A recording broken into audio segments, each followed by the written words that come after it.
doon. Kasama magulang. Pero mabait din yung ano, sila yung nag-alaga doon sa anak niyang bunso.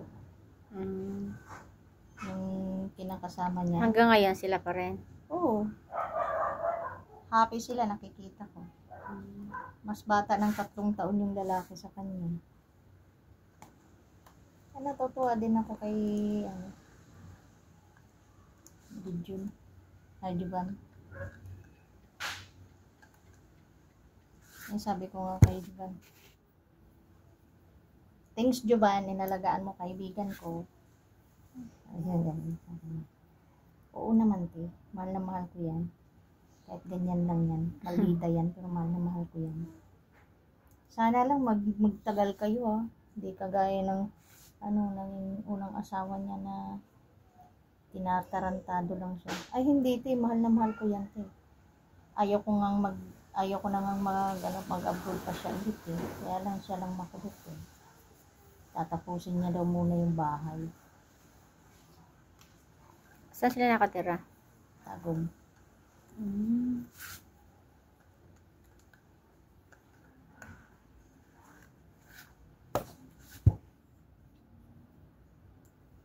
Davao, Tagum.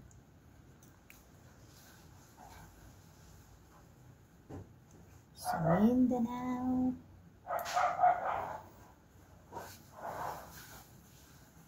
Sabi ko, alam mo, masaya talaga ako para sa inyong dalawa. Kasi nakahanap na rin siya ng hindi kagaya nung dati na puro lang ang hanap. Sabi, naging kachat ko din yun eh, yung kachatmate niya dati. Iniiyak-iyakan niya lagi yun. Parang igis. Sabi ko, ina mo, iyak-iyak ka, lalaki lang yan, hayop. Kasi ganito gano'n. Ay, siya. Block mo yan. Mahal ko siya. Mahal. Walang mahal-mahal. Mahal, niluluko ka na nga. Harap-harapan ang niluluko. Mahal-mahal pa. Titirahan ka lang yan. Hayop ka. Pag di mo blinak yan, patay ka sa akin. Grabe ka naman. Patay agad. Una, ibablock na. Tawa ako. Tapos na po, Nay. Nagsubli? Nagsubli ba kayo? Si Nanay Carol. Saglit lang ba siya? Ilan ba ang anin mo?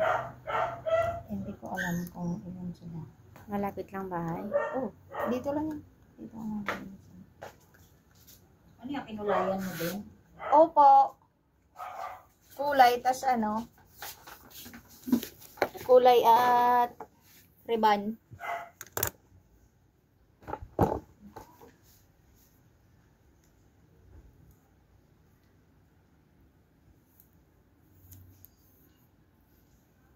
Bawal ipit ha.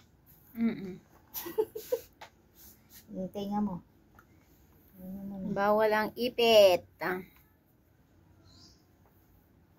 Bawal mo na ipit-ipit ha. Ay, buko.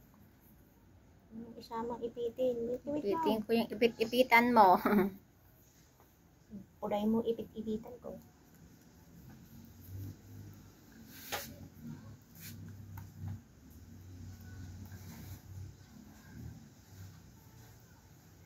Mainit diba? Bakit nga pala hindi ka nagtitinda doon? Nay, saglit lang yun. Hiniram lang ako. Sabi ko naman sa kanya ayaw kong magtagal. Pinagbigyan ko lang siya. Kasi nga, babakasyon daw muna siya. Sayang daw yung sale. Sayang yung sale. Sila nagkaroon ng sale. Ako, wala. Magkano lang yung bibigay sa akin? 300? Diba? Isip-isip. Tapos, nakakakonsumi pa yung asawa. May asawa pang konsumisyon. Naintindihan ako ni ate. Hindi na napunta dito yung makulit. Ay, subukan niya lang. Lantsayin ko yung muka.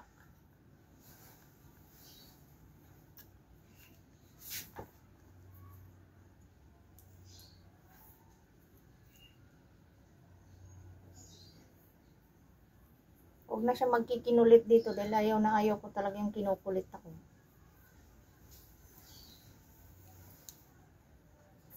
Di pa siya nadala doon sa sinigawan ko siya. Sinigawan mo.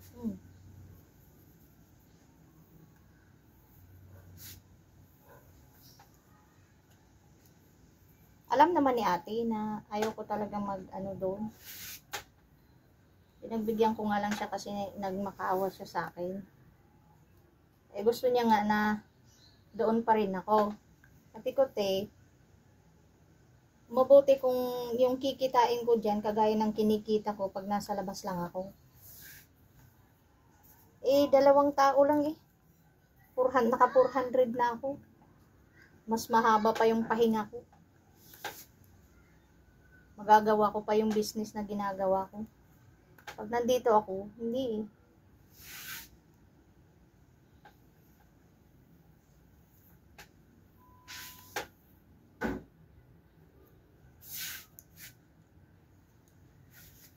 Nantok ka na naman. Nantok ka na. Doon na lang ako pag ano, mamaya. Doon ako sa Biyahe bus. mamaya. Doon ako babawi. Ano, uwi din ng Bulacan? Opo. Kahapon pa to? Naka-traffic. Traffic ba? Patay tayo dyan. Gabihin ka talaga. Bakit? Bakit dito lang mo sa Cavite traffic? Okay lang yun. Tren na. Pagdating ka naman doon, tren naman ako. Tapos,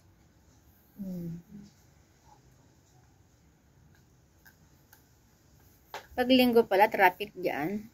Oo. Kahit hindi linggo. Diba kahapon? Pag ano mo, medyo traffic.